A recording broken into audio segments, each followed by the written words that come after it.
Hi, it's Steve here at the Vintage Model Builds channel. I'm going to take my glasses off, don't need those. Hi everybody, this is me. In case you haven't seen my face, I don't put it up very often. People can only take so much trauma. I have a little kit review here today. But before I do that, a couple of things. I got up this morning and checked my subscribers, and I'm now at 203. So I broke the 200 mark for subscribers. Thank you all very much. As I try to say in every video, I know how important people's time is, and I appreciate any amount of time that they spend with my channel. I would do this kind of stuff anyways, but it's nice to know that others also find what I'm doing to be interesting and informative. So so it's coming up to 1 o'clock here, 1 p.m.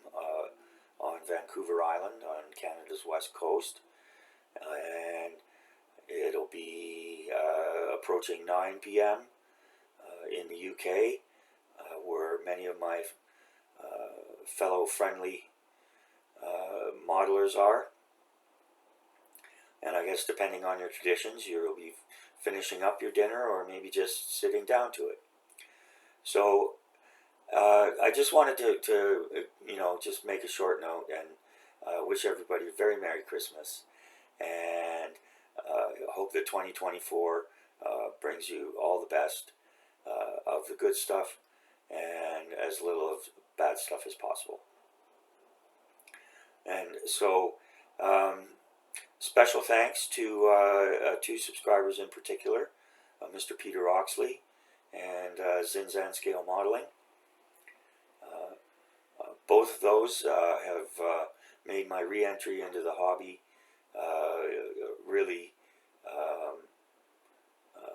I'm not going to say easy, but their insights, their knowledge, and especially, Peter's great. He's a great builder, but he doesn't build a lot, and he doesn't do a lot of build videos, although they are there. Especially that Honda motorbike, you've got to check that out. And for Zinzan, I think he's a wizard. I think he must have been in a fine watchmaker or a fine jeweler in a past life or something. He's an absolute wizard. And and I have to apologize, Zinzan. I misattributed the seatbelts tip. It was from you. And so I hope people will stop by to check out your channel. So yeah, that's it. I just wanted to wish everyone well. Have a safe and happy holiday season. In Canada and Britain, there's Christmas Day and Boxing Day, and then it's all just leading right up to New Year's again. So thanks to everyone. I really appreciate it all, and I'm going to pause the video now, and then we'll get on with the little kit review. Okay, so I'm back, and now we get down to the good stuff, now that all the sappy stuff is done with. But I really do appreciate everybody's time. So here we go. I did a review on this when I got it quite a while back, but it was back in the days of the USB microphone, and I was just kind of browsing around last night, and I found the sound wasn't very good. So I'm in the mood to make videos this week, so I'm redoing this one. I'll take the other one down, and I don't think too many people had actually seen it. It was early days. So anyways, yeah, so here we've got the Airfix Vintage Classic 176 scale Buffalo. That's this vehicle, and the Willys MB Jeep. There you go. Lovely box art, and I think it says, it's probably Roy Cross, but yes, Vintage Classics. And this is a great thing about what Airfix does. And they put right on the side of the box. Mold tools made in 1965. Pack illustration by Roy Cross, 1965. And so,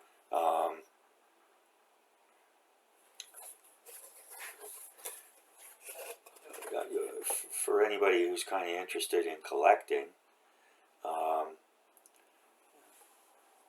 this kind of stuff got disappeared from box art for a period of time. I'm not sure if it's back yet, but anyways, yeah, it's the original box art when you see that weapons are firing or bombs exploding or whatever. The Usual Suspects came along in the 70s and they're like, oh, that's so violent. Anyways, like kids can't figure out what guns are for. Anyways, so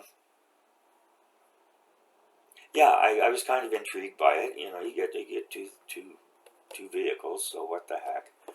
And this depicts the Battle of the Rhine, the crossing of the Rhine, in late 1944, I guess it was.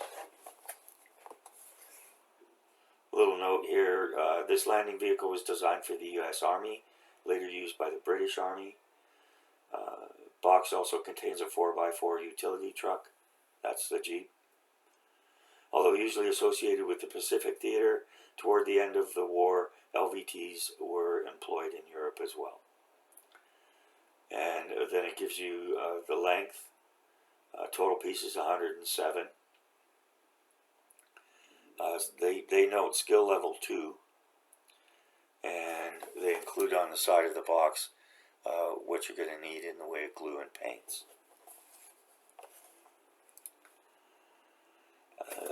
The Airfix flying hours, the Airfix Club. If you're in the UK, you can accumulate these, and I think it's 16 or 19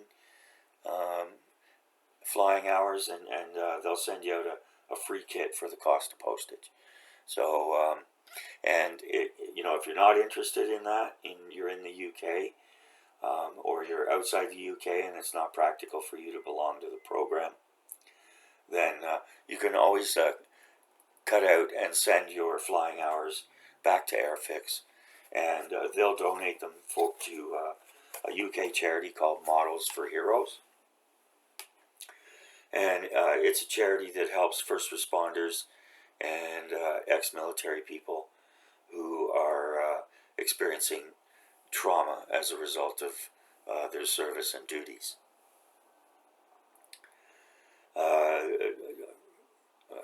Everybody, I'm sure all of us, pretty much all of us, know how therapeutic building the models can be, and there's something just wonderful about being able to take something that's not too much of a challenge, but you're just using your fingers and your motor skills and your brain in a not stressful manner. And then when you're done, hopefully you're satisfied and gratified with the result, and that builds pride and confidence. So it seems like a small thing, but there you go. Models for Heroes. Okay, so yeah, this is the crossing of the Rhine. So we'll open her up.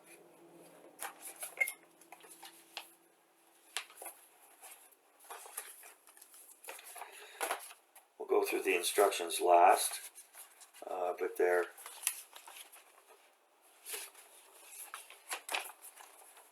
fold over.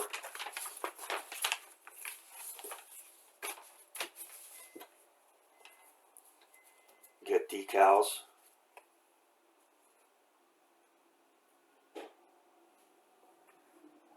They look pretty good.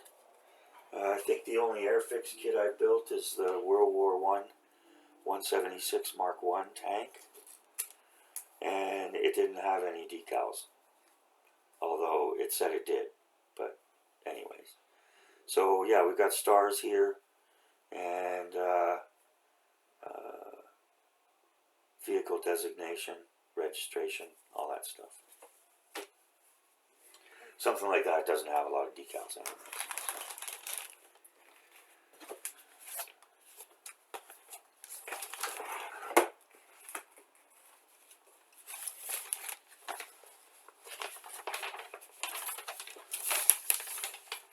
Might as well fold this out so you can look at it while I talk. On the bottom here, they've got the paints: gunmetal, coal black, khaki drab, matte rust.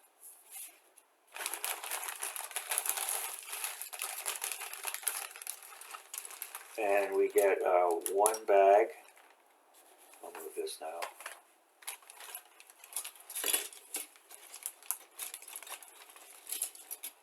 Looks a bit like a hot mess. Huh.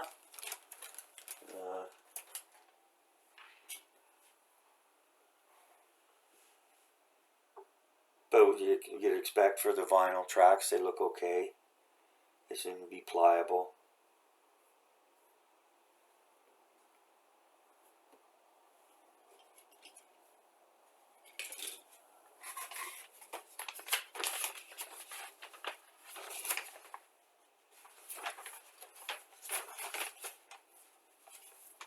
And they don't provide a sprue map. So this landing craft, this looks like the hood of the Jeep. Here's the sides of the Jeep. The chassis. Here, this looks like the door for the landing craft. Then there's a machine gun, other guns.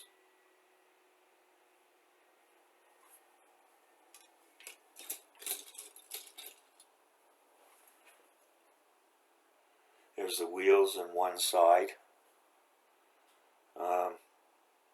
There was flash on those vinyl tracks. It shouldn't be too hard to, and yeah, you usually get that, but it's there. So otherwise, I'm only seeing a teeny bit of flash on the tiniest parts. Everything else looks good. They've indicated here this is for the Buffalo.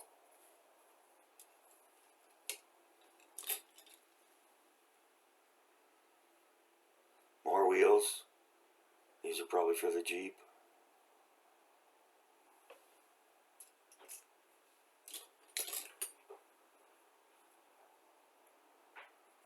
Got a figure here of a driver. No feet. That's pretty common. Another panel looks like for the Buffalo.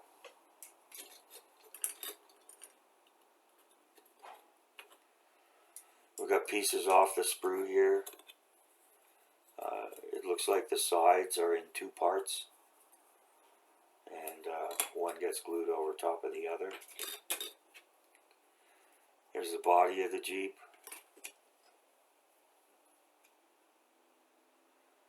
More tire. I guess these are the tires for the Jeep and the steering wheel. Suspension.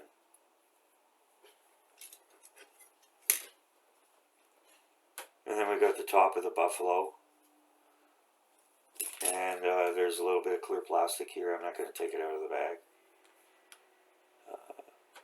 Looks like just one piece. And it's the windscreen for the Jeep.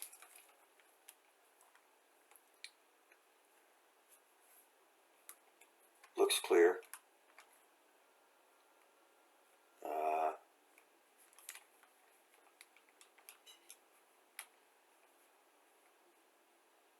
Yeah, so, alright, there you go. Okay, back in the bag you go.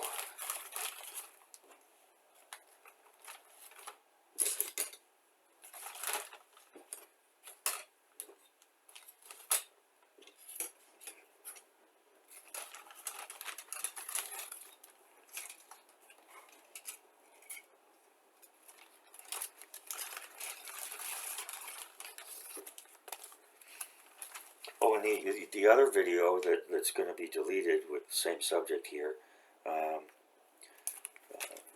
that was under the old rating system, if I rated it at all. At the beginning, I didn't really rate kits.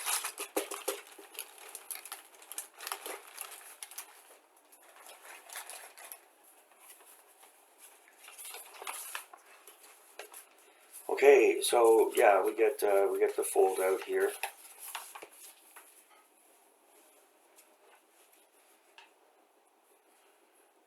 And you know, it's in multiple languages. Study drawings, practice assembly before cementing parts. That's dry fitting or test fitting. If there's any paint, scrape it off from where you're going to cement. La da da da da. You know, just a little tips there. Okay, so we open her up here. Starts with the assembly of the buffalo. All are simple, straightforward steps. Lots of tiny little pieces. They advise using a hot knife, or you can use a hot nail.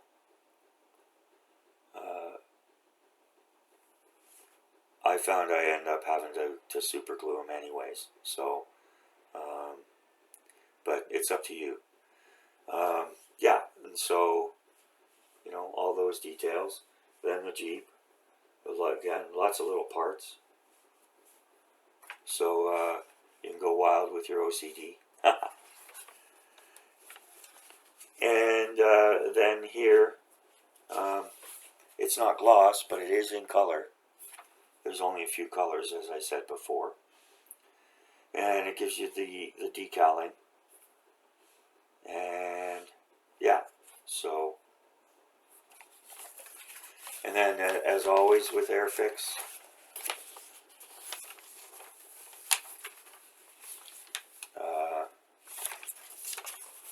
there's a blank page here at the back. So for those who make notes about their kits or the assembly or errors, whatever the case may be, you've got it right there. So, and would be nice too. I have a 2-hole punch binder for the instructions that are this size, and yeah. So right up front, you see the vehicles and you see what they are. So that's pretty cool.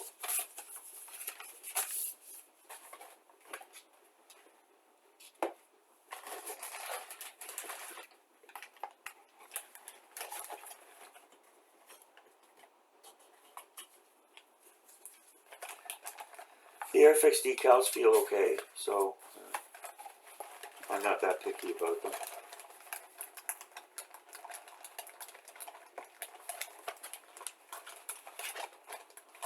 And after all, do that later. I think the kit cost me about $20, $21. And this one I think I had to pay $3.95 shipping. Comes from the UK, a company called Miller Rock, and they have pretty good stuff.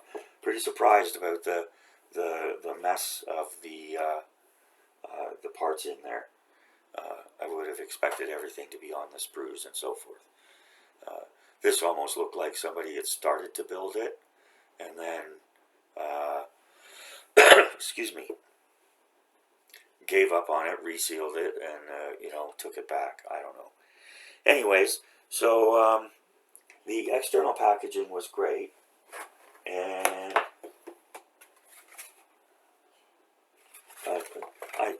I can't figure out the cards. I don't know what's going on with them. It's supposed to be the simplest thing in the world. You know, you set it up, you choose when, you choose what, and you click save. So I don't know why the cards don't come up. So, but anyways, everything's right there on my channel, and how I rate a kit, also in the community section, and there's a video as well. So, quick review. It's a possible 10 standard points, 2 points for packaging, 2 points for sprues, 3 points for parts, and 3 points for instructions. Each category has a possible quarter point bonus for any wow factors. You know, figures you weren't expecting, or aftermarket, photo etch, that kind of thing. Big decal set, whatever. And so that's possible, bringing it up to a total of 11 possible points. And then there's up to a full point for value.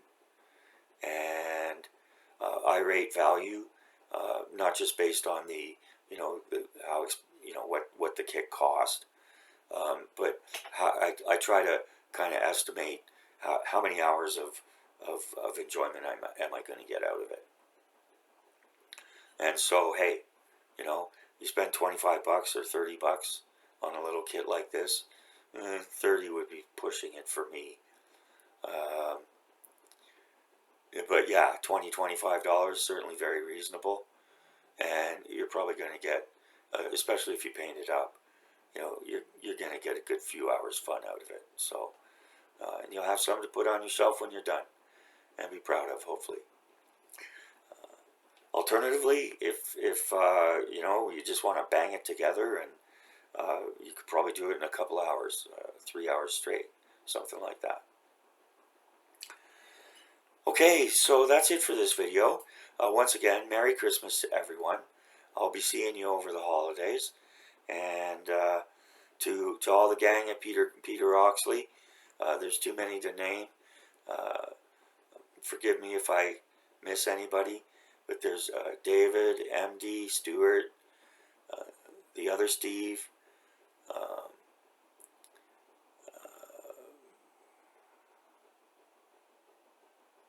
shucks, heart attack had again. Anyways, it's a great little community. I really appreciate you guys tolerating me, joining in, and I look forward to chatting with you in the days and weeks ahead. Merry Christmas, everyone.